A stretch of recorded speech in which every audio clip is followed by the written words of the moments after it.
এই ভিডিওটা প্রবাসী ভাইদের উদ্দেশ্যে, যারা গালফ কান্ট্রিতে আছে স্পেশালি, তারা সবাই টেনশনে আছে, ফ্রাস্ট্রেশনে আছে।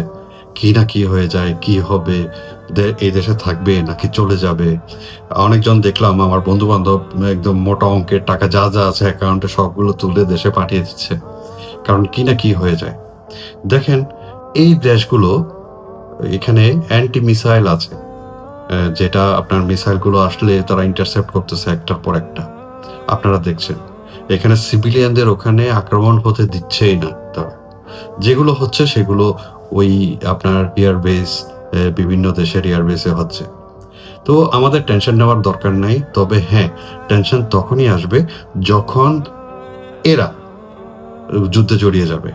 এরাও যদি বলে হ্যাঁ আমাদের উপর আক্রমণ করতেছে, আমরাও আক্রমণ করব আজকে থেকে, তখন কিন্তু কোয়েশ্চেন মার্ক। তখন আপনি থাকবেন নাকি চলে যাবেন, তখন আপনার ডিসিশন নেওয়ার বিষয়।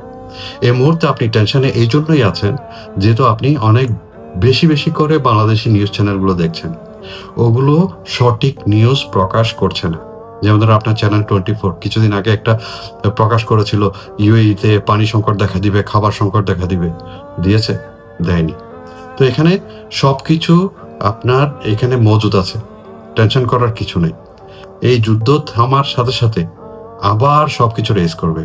সমস্যা কিন্তু এই গালফ কান্ট্রিতে না, যুদ্ধ হলে পুরো ওয়ার্ল্ডে সমস্যাটা হয়। আমরা যেরকম সমস্যায় আছি, পুরো পৃথিবী সেই সমস্যায় আছে। তো চিন্তা করার কিছু নেই। তবে হ্যাঁ, আমরা যারা রিটেইলার আছি, যাদের ব্যবসা ট্যুরিস্ট রিলেটেড, তারা কিন্তু সমস্যায় পড়তে পারে। যেমন ধরেন আমাদের 28 তারিখ থেকে যেহেতু কোনো ধরনের ব্যবসা নাই, কিন্তু ওই যেভাবে গ্রো হয়েছে দেশ, সেই সাথে ওই র্যান্ডগুলো গ্রো হয়েছে অনেক বড় আকারে। এখন ওই ল্যান্ডলর্ড যারা আছে তারা তো নাসরবান্দা, ছাড়বে না। আর আমাদের তো ব্যবসা নাই, টাকা নাই।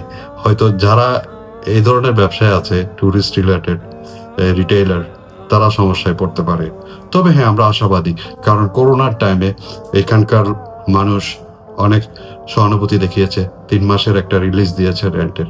তো ওই ধরনের কোনো একটা কিছু আশা করতেছে আর কি। যদি নাও দেয় তাহলে তোয়াক্কাল তো আল্লাহ বলা ছাড়া তার কোনো উপায় নাই। আল্লাহর উপর ছেড়ে দিন, আল্লাহ পথ দেখাবে। তো টেনশন করার কিছু নাই। আর বাংলাদেশি মিডিয়া থেকে একটু দূরে থাকবেন। সবকিছু ইনশাআল্লাহ ঠিক হয়ে যাবে খুব দ্রুত। ভালো থাকবেন সবাই।